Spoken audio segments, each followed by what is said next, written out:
If you're seeing the GOG error 503 message that says backend is unhealthy, don't worry, because in many cases this is just a temporary server issue and there are a few simple fixes you can try right now.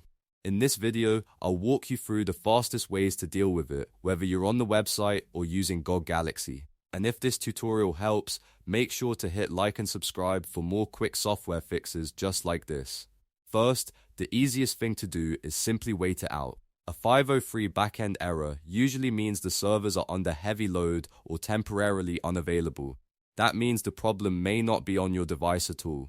If that's the case, giving it a little time can be enough for the issue to clear on its own once traffic goes down. While you wait, you can also try a hard refresh if you're using the GOG website. On Windows, press Ctrl and F5 at the same time.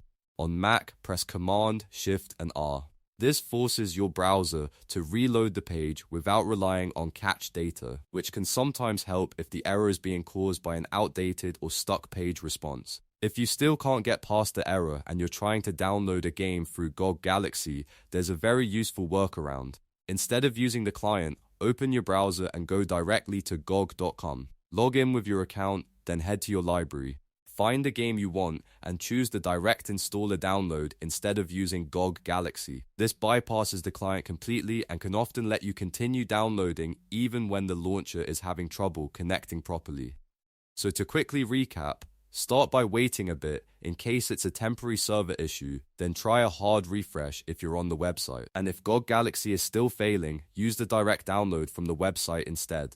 Those are the fastest and most reliable ways to fix or work around the GOG error 503 backend is unhealthy. If this helped you out, don't forget to like the video, subscribe to the channel, and leave a comment if you want more fixes for GOG and other game launcher errors. Thanks for watching, and I'll see you in the next one.